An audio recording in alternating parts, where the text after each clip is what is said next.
안녕하세요. 꿍꿍이 팀장입니다. 이번 영상에서는요, 하우스앱이 또 지급 불가 선언을 했습니다. 협력업체한테. 그거에 대한 주제로 한번 말씀드려 보도록 하겠습니다.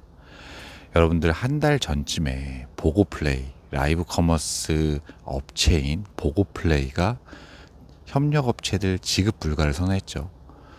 그런지 불과 한 달 조금 지났을까요? 하우스앱이라는 쇼폼 리뷰, 그러니까 짧은 리뷰 영상들을 많이 올리게끔 유도를 하는 그런 플랫폼 쪽에서 또 마찬가지 협력 업체들에게 지금 지급 불가, 정상금 지불해 줄 수 없다라고 메일로 통보했습니다. 이게 지금 현재 투자 시장이 정말 많이 위축돼 있기 때문에 쇼핑 플랫폼들 뿐만 아니라 지금 현재 스타트업들 투자금 유치하는 게 정말 어렵거든요. 그러다 보니까 매번 그러니까 캐시 버닝, 그러니까 현금을 계속적으로 태우면서 현금을 쓰면서 성장을 해왔던 스타트업들한테는 정말 어려운 시기가 되고 있습니다. 그 1차적으로 저희한테 했었던 게 보고플레이였고요. 실제 보고플레이한테 정산 금액을 받지 못한 업체가 500여 곳이 넘었었어요. 하우스앱은 아직 그 정도 이런 대략적인 숫자가 나오지 않았기 때문에 정확한 숫자는 모르겠지만 이번에 또 꽤 많은 업체들이 피해를 봤을 거라고 생각합니다. 이 하우스앱, 제가 보고플레이 때도 말씀드렸지만 이 하우스앱에서요, 분명히 정산 금액을 드리지 못한 업체들 대상으로 또 얘기를 할 겁니다. 저희 살려주세요.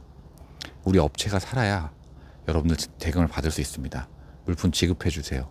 저희가 기존권 있고 물품 우선 지급해줘야 현금이 돌아야 우리가 살 수 있습니다. 그리고 정산대금 받을 수 있습니다. 아마 이렇게 많이 유혹을 할 겁니다. 근데 그런 거 절대 넘어가시면 안 됩니다. 저는요, 회생 불가능 거의 없다라고 생각해요. 사실 이렇게 한번 소비자한테 신뢰를 잃게 되면 이 쇼핑 플랫폼을 누가 이용을 할까요? 어떻게 매각이 될까요? 저희 단톡방, 제가 운영한 단톡방이 있는데 그 단톡방에서 사실 이 매각 주관사랑 또 이렇게 아시는 분이 있어서 그거에 관련된 정보를 올려주시더라고요. 그런데 그 매각 주관사에서 지금 하우스앱 월간 거래액 자체가 한 130억 정도 된다라고 하는데 이건 적은 건 아니거든요. 그런데 보고플레이도 사실 이 정도는 됐습니다. 보고플레이도 이 정도가 됐었는데 이거 더 컸을 수도 있고요. 그런데 결국은 지금 현재 회생 절차가 어떻게 진행되고 있죠? 이 투자금이 마른 이 시장에서 사실 이게 한번 소비자들한테 신뢰를 잃고 판매자들한테 지급 불가로 해서 신뢰를 잃었던 이 업체가 언론 매체한테 소개가 되고 회생되긴 쉽지 않잖아요. 하우스앱이 지금 이미 기사까지 났더라고요, 어제. 저는 단톡방에서 지금 올려주신 저희 그 단톡방에서 올려주셔가지고 저도 처음 확인을 했고, 이 하우스앱은요 저랑 인연이 깊습니다. 제가 2020년도인지 19년도 정확히 기억이 안 나는데 저희가 매출처를 늘리기 위해서 좀 알아보다가 제가 오늘의 집에서 한창 너무 잘 팔고 있으니까 비싼 플랫폼을 좀 찾아보자 라고 하다가 하우스앱을 제가 발견을 했어요. 그래서 하우스앱에서 저희가 이제 입점을 해서 저희가 실제 그 본사까지 찾아갔습니다. 지금은 위치가 바뀌었지만 그때는 서초동에 위치를 하고 있었거든요. 정말 허름한 옥상 옥탑방 같은 그런 느낌이었어요. 거기에 있었는데 그쪽 본사까지 찾아가서 저희가 미팅을 하고 그리고 저희가 입점을 했죠. 그런데 저 입점하신 첫 달부터 너무 잘 파는 거예요.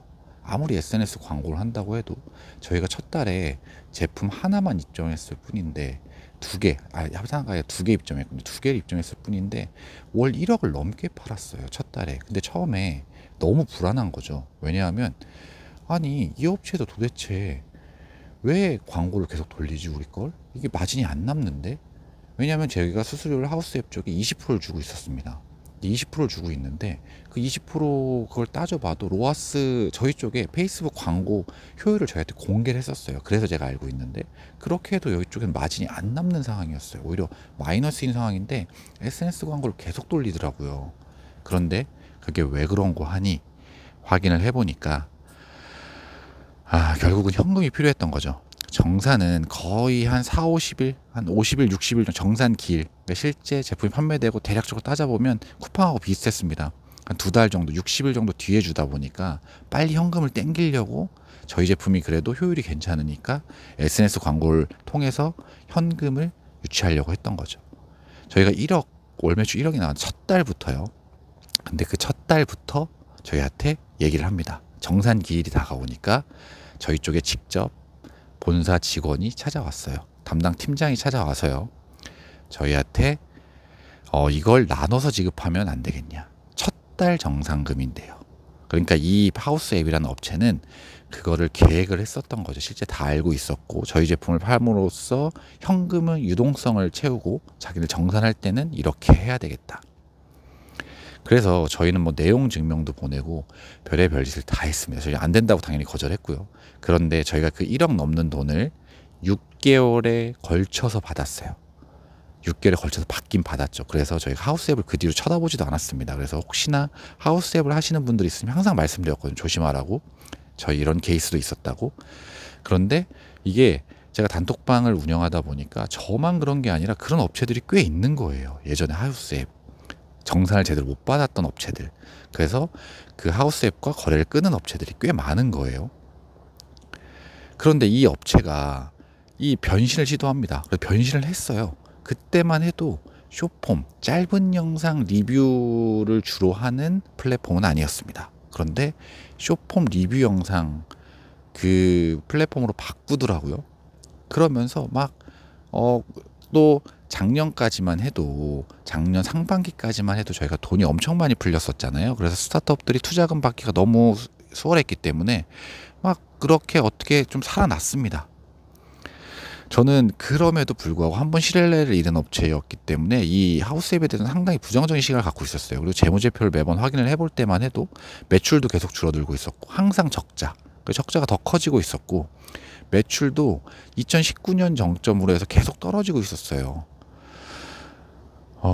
그런데 결국은 이 업체가 보고플레이처럼 자기네 돈 못 준다, 협력업체들한테 정산금 못 준다라고 선언을 해버렸죠. 아마 여기에도 물린 업체들이 꽤 있을 거라고 생각합니다. 그런데 지금 이 하우스 앱 결국 돈은 못 받으실 가능성이 매우 큽니다. 정말 냉정하게 말씀드리면. 그런데 우리가 지금 여기서 지금 확인을 해야 될 사항들은 뭐냐면 결과적으로는 어쨌든 조심해야 된다. 지금은 벤처 이런 쇼핑 플랫폼 있잖아요. 스타트업인데 쇼핑 플랫폼을 시작한 지 얼마 안 된 업체들, 그리고 과도한 혜택을 소비자나 판매자들한테 주고 있는 플랫폼들은 조금은 리스크 관리를 하셔야 돼요. 물론 거기서 팔지 말라고 말씀드리는 건 아닙니다만 팔더라도 재무제표나 혹은 그쪽 상황이 어떤지는 유심하게 그 관심을 이렇게 집중적으로 좀 이렇게 보이시고 확인하시고 그리고 리스크 관리를 하셔야 돼요. 안 그러면 정말 열심히 팔았지만 그 돈 받지 못하고 저희가 10% 20% 남기는데 그 남기는 수익 바라보시다가 오히려 100% 정산대금을 하나도 받지 못하시는 상황들이 발생할 수가 있습니다. 정말 조심하셔야 돼요.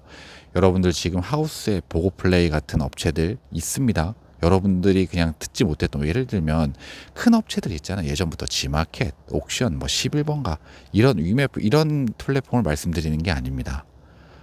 신생 업체들, 생긴 지 얼마 안 된 업체들 같은 경우는 만약에 그 업체의 매출 비중이 크다면 매출을 그러니까 한 번에 끊는 게 아니라 좀 조절을 하세요. 그리고 혹시라도 그런 업체들 중에 정산금을 지연해서 준다, 원래 정산을 줘야 되는 그 날짜에 주지 않고 며칠 뒤에 준다라고 하면 그럼 100% 의심해 보셔야 됩니다.